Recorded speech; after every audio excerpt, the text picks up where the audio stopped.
là, on va commencer à démonter ça. Fait que la première affaire que tu retires, c'est ton contour de radio puis tes instruments ici, là, tu sais. Tu retires, il y a 2 vis ici.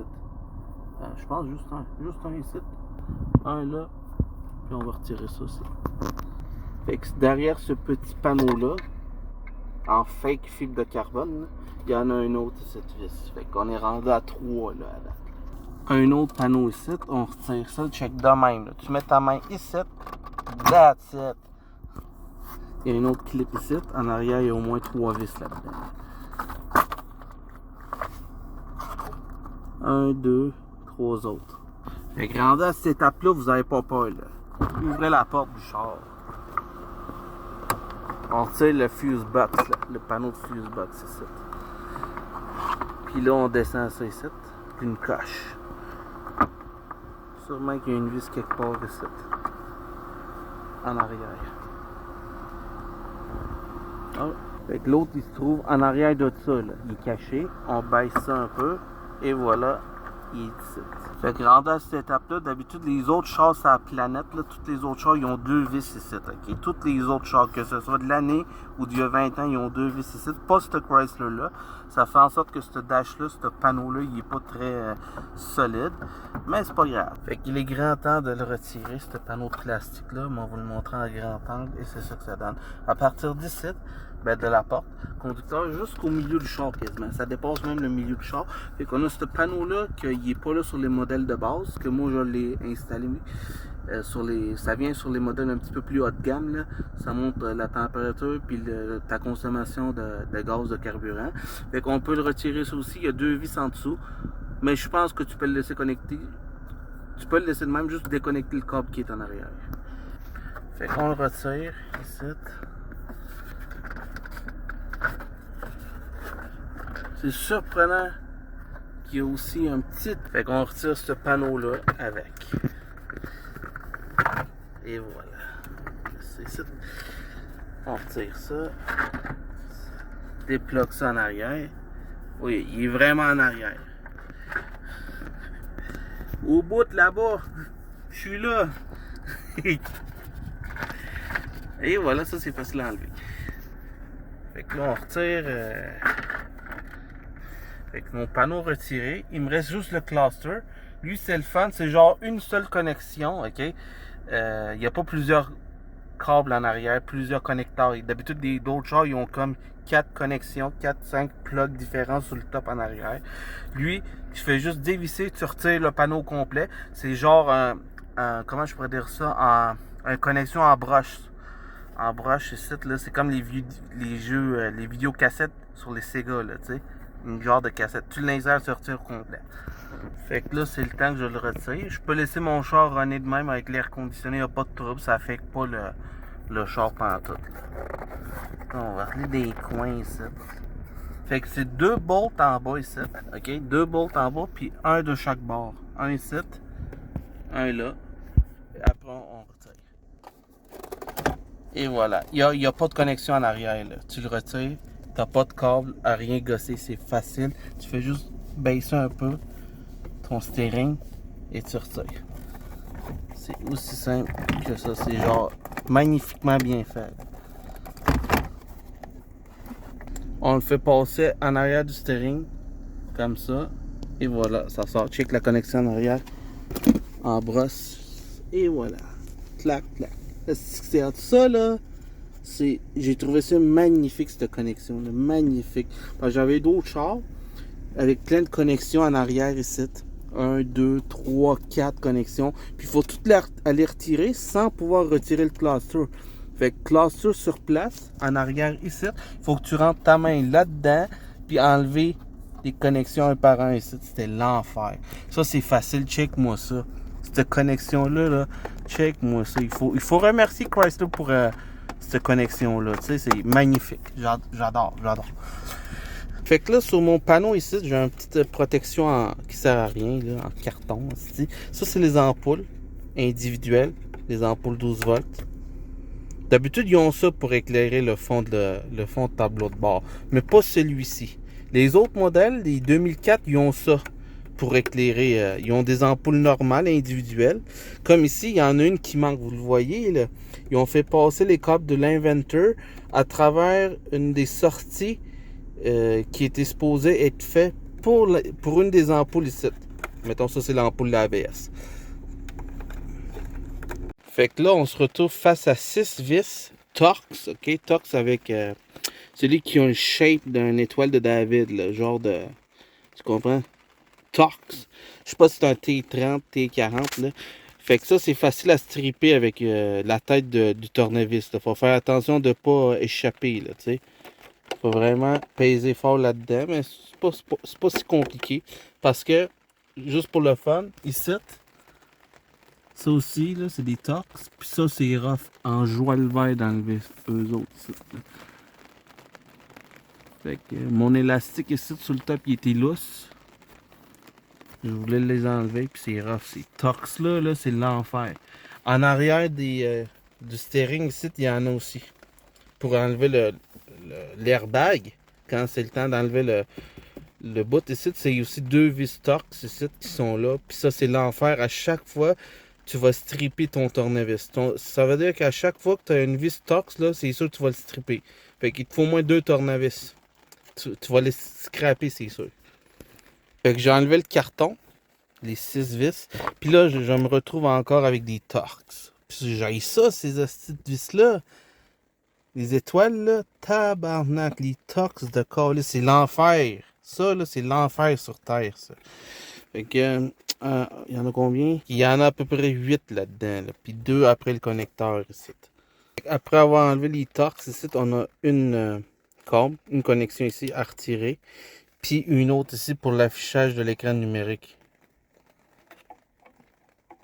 On retire celle-là, on le déconnecte. Il y a 2 petites dents ici dans les 2 dents ici à côté. Puis lui, c'est juste un dent ici.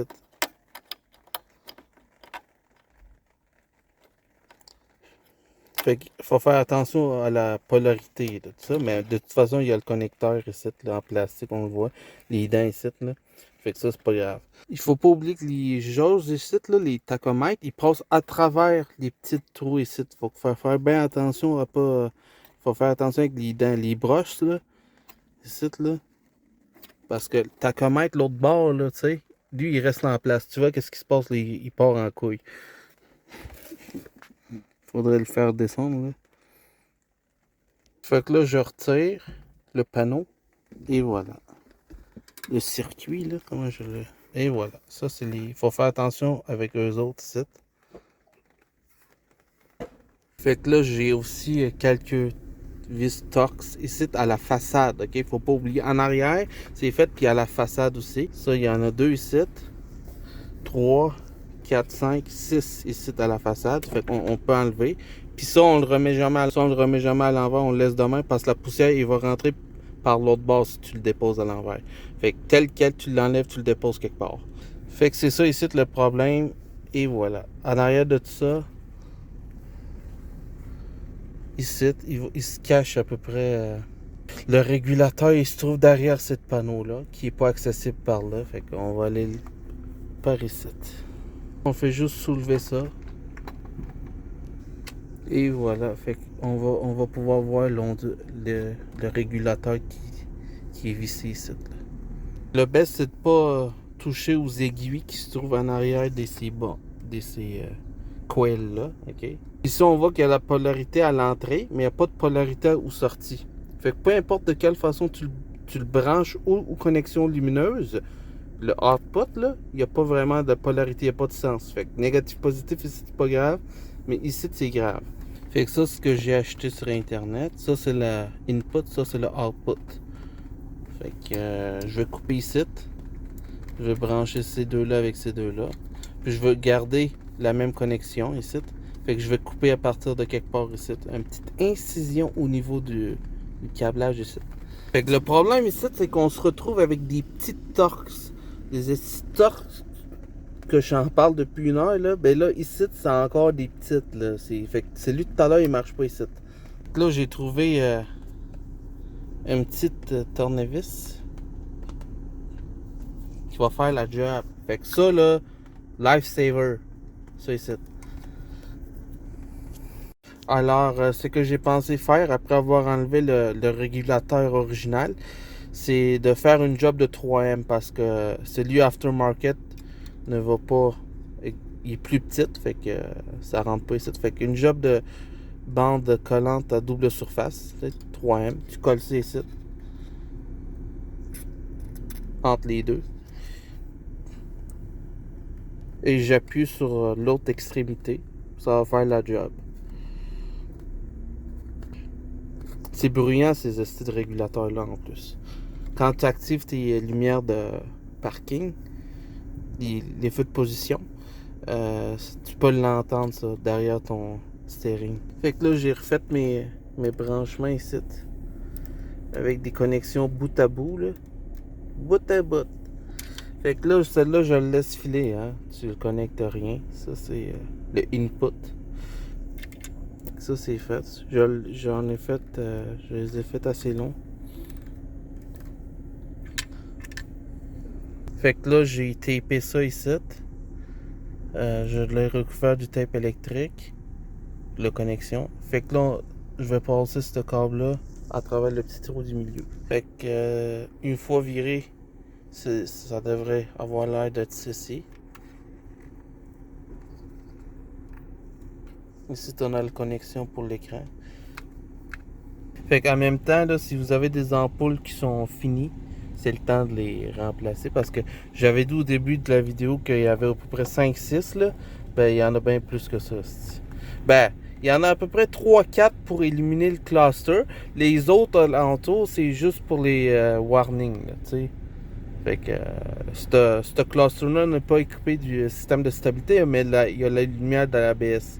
Sur les versions 2004 de Sebring, il y a aussi une ampoule pour le contrôle de la stabilité. Fait que lui, il y a juste l'ABS. Les autres, c'est des petites 12 volts ici. C'est toutes des ampoules. Fait que là, je vais mettre mon petit connexion ici. Je vais...